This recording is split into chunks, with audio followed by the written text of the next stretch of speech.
Ei pessoal, tudo bem? Nesse vídeo eu quero fazer um resumo do processo de produção para jogos especificamente, certo? Isso também pode ser aplicado para filmes, mas o foco aqui vai ser jogos. Beleza, eu vou dar um exemplo do Último Deus da Guerra, né, que é um jogo que todo mundo conhece, para abordar mais esse assunto e ilustrar mais ou menos as principais etapas. Eu espero que esse vídeo possa ajudar alguém que está começando, entrando na área, se interessa pelo assunto e gostaria de saber quais os nomes da área, o que cada coisa faz para se aprofundar.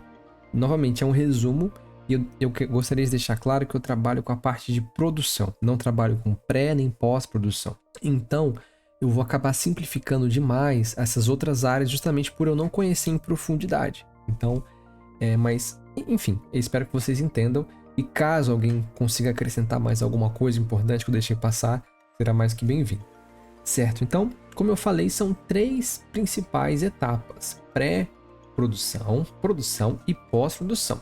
A pré-produção, então, basicamente é o que vem antes do 3D, certo? Então, aqui, como vocês podem ver, é uma ideia, uma história, um storyboard, então uma sequência de eventos. Nessa parte a gente vai pensar em conceitos, ideias, formas, basicamente o que será feito e como vai ser feito. A composição, qual vai ser o foco, como os elementos vão aparecer na tela, certo? Então, só para exemplificar, por exemplo, então vamos supor que quando eles estivessem planejando fazer o Deus da Guerra mais recente, com uma temática nórdica, eles, claro, se inspiraram na história dos jogos prévios. Então, aqui a gente tem as lâminas do caos, tem a tatuagem, esses detalhes são mantidos. A gente tem como o personagem se apresenta, certo? E então essa parte é uma parte de pré-produção, é uma parte de construção do universo. Então aqui a gente tem alguns concept arts de cenários. Então aqui a gente tem o Kratos e o filho deles nesse cenário. Essa etapa que ela é fundamental para a parte que vem depois, porque imagina um modelador, uma pessoa, um artista de ambientes. Ele vai ter que fazer esse ambiente, então ele vai replicar os materiais, vai replicar a forma como o ambiente está configurado. Enfim, só para mostrar para vocês. Aqui é outro ambiente, então também mostra algumas mecânicas do jogo, né? Que é, por exemplo, o barco, essa área submersa que depois aparece, a estátua, algumas criaturas, mais ambientes, né? Novamente, tudo isso aqui, a questão da como a atmosfera tá aqui, a questão dos itens, isso tudo vai ser usado depois. Essa parte não pode ser negligenciada de nenhuma forma, porque é aqui que você vai ter a base, os fundamentos para o que você vai ter depois, seja um jogo, um filme. Essa parte é muito importante. Enfim, então é basicamente, resumindo, né, é uma parte de ideias, conceitos, design, forma. Então, eu não falei muito, mas, por exemplo, seria as armas do universo, armaduras, construções, vegetação, certo? Então você realmente construiria aquele universo de uma maneira ficcional, né, um conceito, uma ideia, para depois você começar a executar e transformar aquela ideia em algo usável, entende? Algo que dê para ser aplicado num jogo, num filme, beleza? Então, essa parte aqui é uma parte mais de conceitos e ideias. Depois, a parte que eu tenho mais experiência é a parte de produção. Essa parte de layout e RD, eu acredito que seja mais para filme, então não estou muito familiarizado. A parte de modelagem é basicamente quando você pega esses conceitos que foram apresentados previamente e você forma um objeto 3D para ele ser usado durante o processo de produção.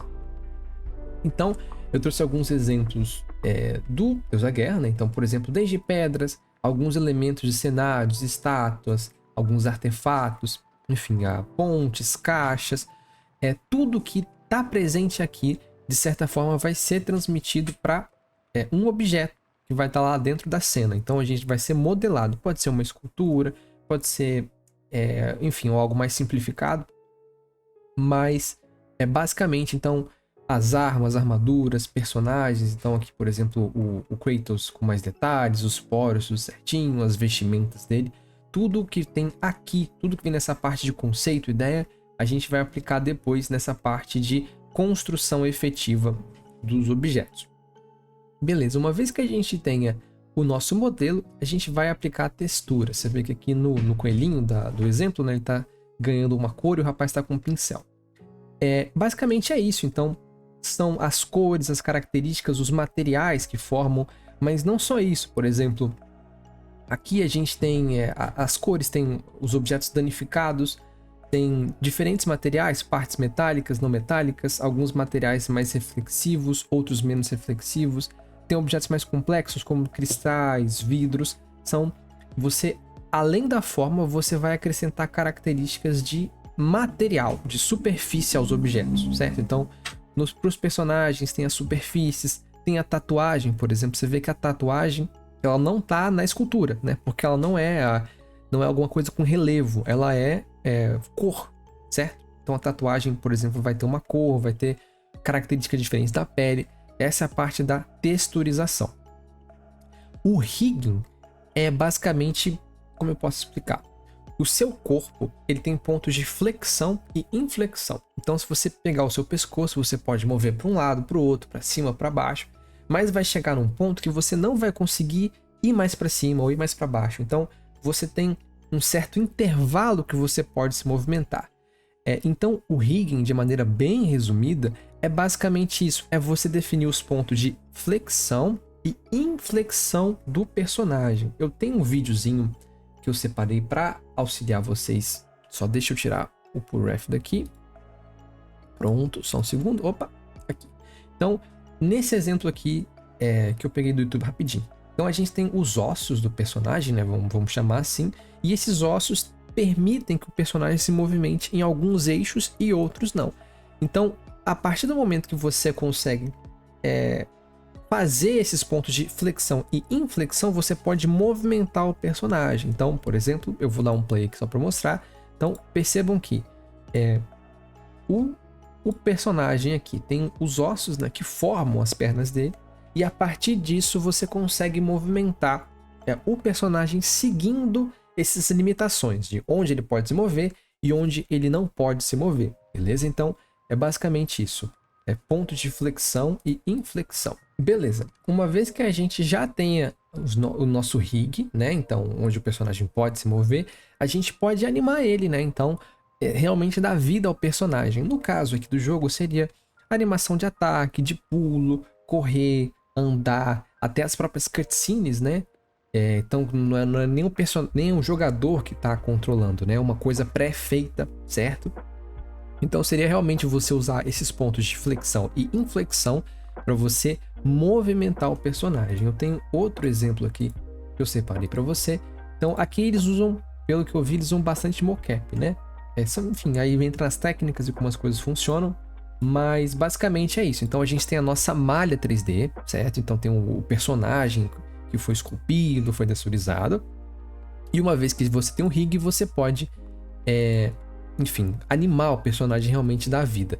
No caso aqui, eles usam algumas técnicas de captura, né, mocap, então você vê, eu não entendo, não é minha área, certo? Mas eu imagino que, por exemplo, essa roupa de mocap aqui, esses pontos, né, sejam cruciais justamente para fazer o rig do personagem, usar como referência, para você poder movimentar o personagem de forma mais apropriada, beleza?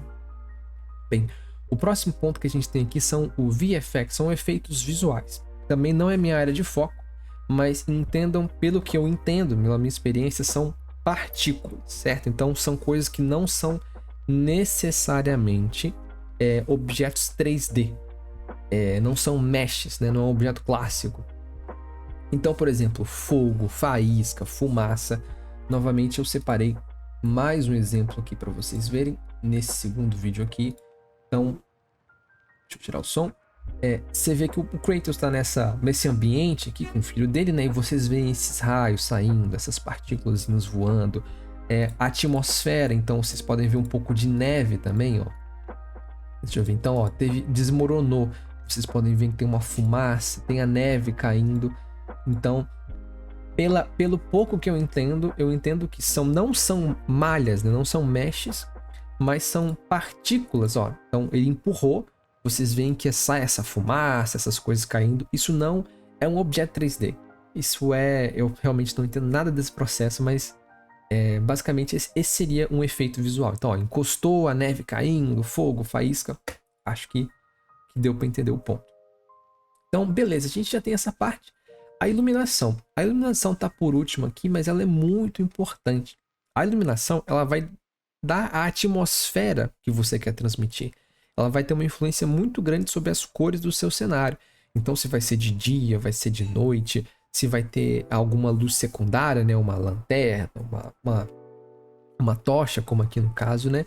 Isso parece algo menos irrelevante, algo para se pensar depois, mas isso ajuda muito na construção da atmosfera do local. Então, por exemplo, se você for fazer um jogo de terror, né? Então, tem todo o ambiente escuro, tenso, você não vê muito bem, tem poucas fontes de luz. Agora você quer fazer uma coisa mais pacífica, mais tranquila, você tem um ambiente claro, com cores quentes, certo? Então, toda essa questão de a tonalidade da cor e a presença ou ausência de luz influenciam muito, muito a sua cena e transformam ela completamente. Inclusive, isso pode ser usado como mecânica de jogo mesmo. Por exemplo, no Dark Souls é muito comum, em outros jogos também, né? Mas só para exemplificar, é muito comum você ter pontos de interesse ou locais para o jogador explorar associados com pontos de luz. Então serve como uma forma de você guiar também para os pontos de interesse dentro de um jogo. Então, além de uma coisa de composição, né, de como o cenário é feito, também pode ser incorporado como uma mecânica do jogo. E o render, né? O render basicamente é o que aparece na câmera. Seja algo pré-feito, uma cutscene, um filme, ou seja algo durante o gameplay mesmo, né? É o que o jogador vê, é o produto final. Então, o render é a câmera, é o produto final do processo de produção. Aqui, então, você vai ter diferentes tipos de câmera, foco, efeitos, mas basicamente é o que vai aparecer para o jogador, seja de uma forma pré-feita através das cutscenes, ou durante o gameplay mesmo, o que aparece para ele tem vários efeitos que você vai aplicar, certo? Então, a gente termina a fase de produção. A fase de pós-produção também não é muito a minha área, então eu vou dar uma boa resumida, especialmente nessa aqui eu não sei de quase nada. Mas o que eu vejo sendo muito usado é esse compositing e a correção de cor. O compositing eu vejo que é usado mais no cinema, é aquela famosa tela verde, né, ou tela azul, enfim, depende da produção. Mas basicamente você vai adicionar alguns elementos depois das filmagens, então você vê, por exemplo, aqui até a cor do cavalo mudou, o céu, a guerra, enfim, fumaça.